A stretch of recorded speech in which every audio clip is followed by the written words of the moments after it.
Sorry. Dr. Brashi. So there's been a little bit of an update about what's going on with him. So last night we saw some like tremulous, like shivering, and we consulted our neurology colleagues. Do you know what they are? Yeah. They're like the brain doctors. They recommended, they weren't sure if it was seizures or not, but they recommended getting a CT scan of the head. So we got that this afternoon, and it shows that he has had a much larger stroke than we previously saw. Oh, yeah. Yeah, so I know before there was many small strokes, Yeah. but now it's big.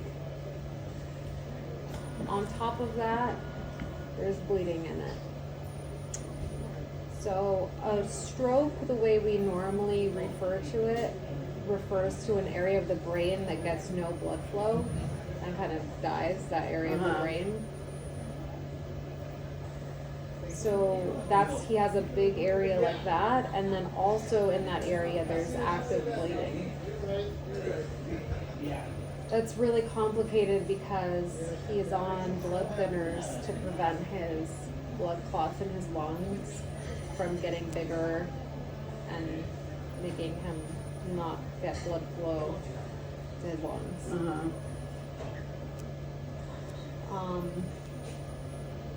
This is kind of a big change. It kind of complicates, I would say, everything. Yeah.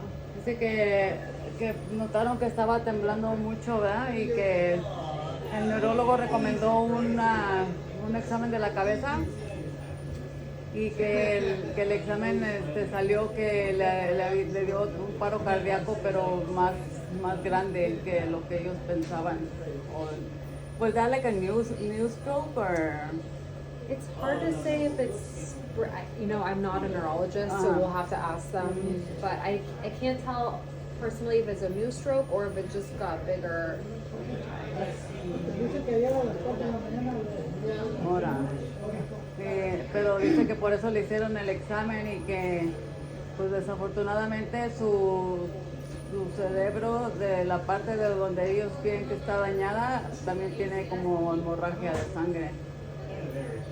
Entonces dice que por eso ahí se complican las cosas, porque de por sí ya les tienen medicina para adelgazarle la sangre, para que no se le dañen sus pulmones más, para que suelte los coágulos de los pulmones. Pero con el derrame que tiene en el cerebro, pues es como un derrame que él tiene. Está sangrando de la cabeza de This side of the brain, you said, or? It's on his left side. Del lado izquierdo de la cabeza está sangrando. Entonces, no saben, so what would be the steps to take, or? So, a couple of things. I think, given how big and significant this is, I know before we had talked about, not we, me and you, but you had talked about with our other team members, the likelihood of him having a recovery that, has any function, it was pretty low. I think now it's not going to happen.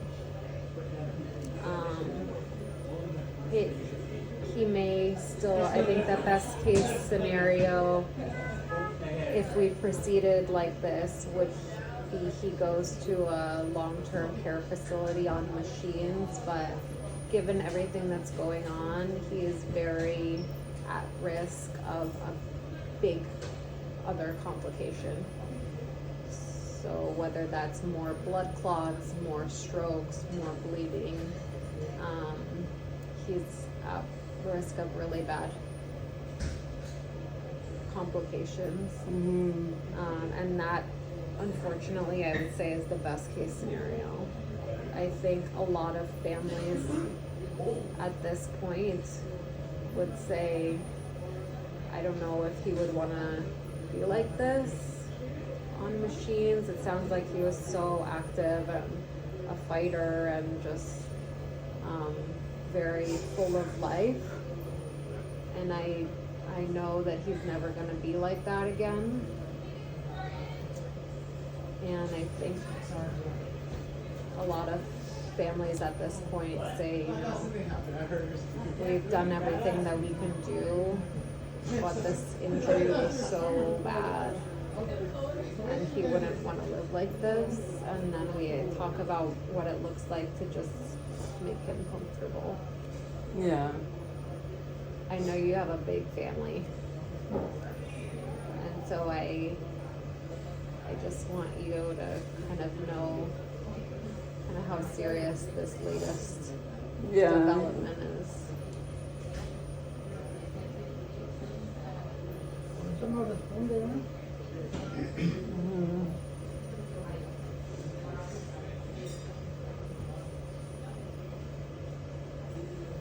Dice que pues desafortunadamente ya no pueden hacer nada porque dice que la única cosa que pudiéramos hacer es ya como de llevarlo a una como donde estaba mi papá, una casa convaleciente, donde va a estar así conectado, pero que pues está más en riesgo de que le vaya a dar un paro cardíaco más grande, un ataque al corazón y ahí quede. Pero ese tiempo pues él, si tiene un poquito de conciencia, va a estar sufriendo él por dentro más y más. Yo no lo quiero sufrir. Porque sufre él, sufrimos nosotros.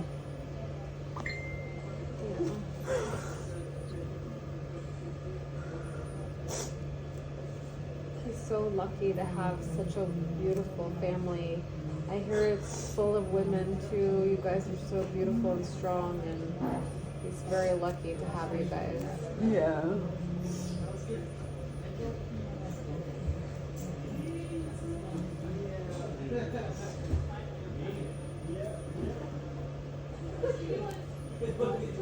I think I'm just gonna because they were gonna do the breathing today too, huh? Yeah, we're not gonna do it for now, but I think it's worth thinking about whether or not that's the next step. Yeah.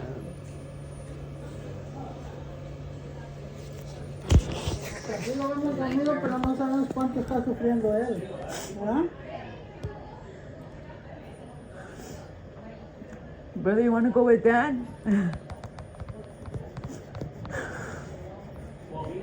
Yeah, we love you so much, brother. But we can't see you like this.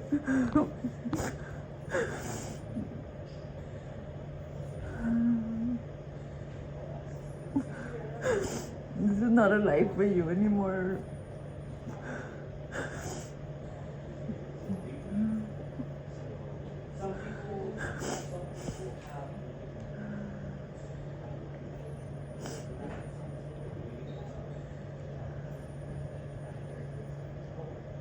As much as we love you and as much as we want you to be here with us, I know you're suffering and everybody, mom's suffering more, and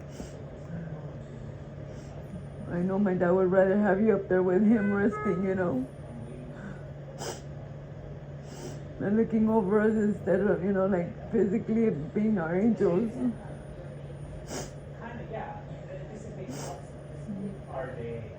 The doctors try to do everything for you, brother, but it was just too complicated. We don't know what happened, you know, like what brought you to that point, you know, of being in that accident or anything, but only you know, only you know what drove you to get in the car and go that fast, you know?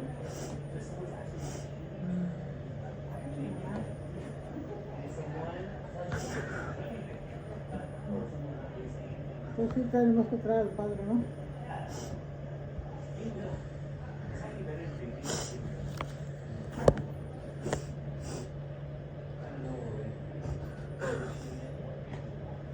Déjame ir al baño, por favor. Estoy bien, Lucas. Okay, Mom. Let me talk to my family right now, you know, like. Of course. But honestly, like, at this point, I think it's just, you know, he's not gonna get any better. He's not gonna get any better, and like we see, you know, like we see so much hope, you know, because he opens his eyes, he moves his leg, and you know, like when he was getting chills, you know, like we're all like, oh, because his temperature is going back to, you know, like his temperature is going back to his body or whatnot, and, you know, because now he's feeling, you know, the cold weather and stuff, but deep down inside, you know, I know he's not gonna get better, you know.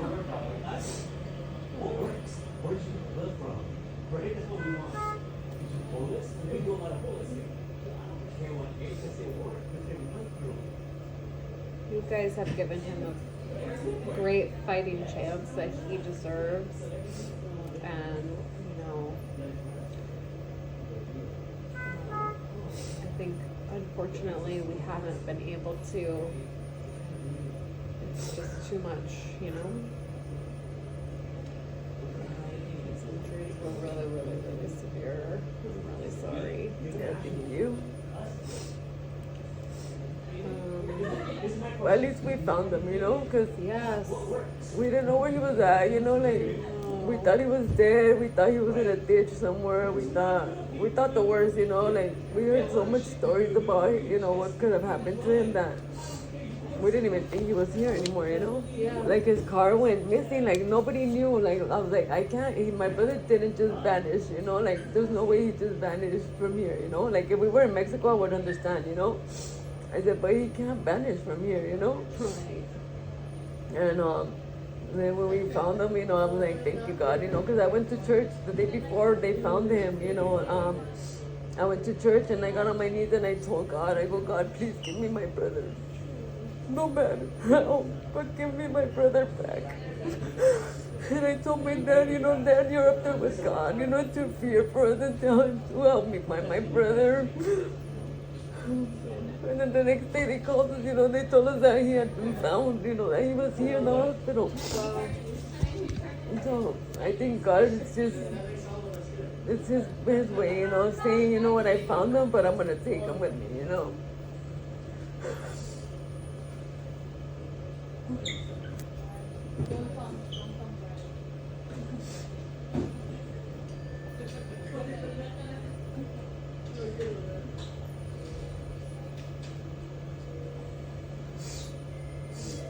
Well, I'll let you talk to your family and we're here for you however you need.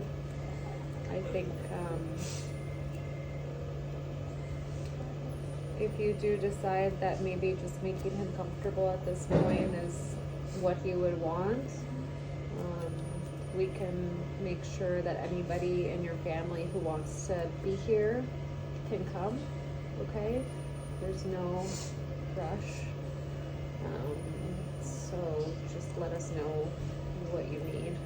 Okay. But thank you for being here for him and taking this on. It's a lot. Yeah, it is.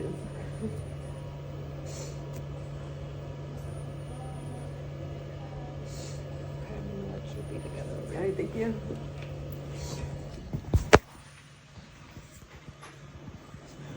Brother. It's so hard, you know, to see you like this.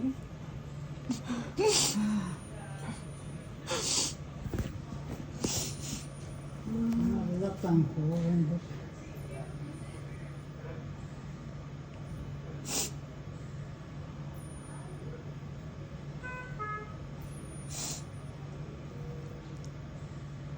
Entonces por eso ya no le hicieron lo del tubo, ¿verdad?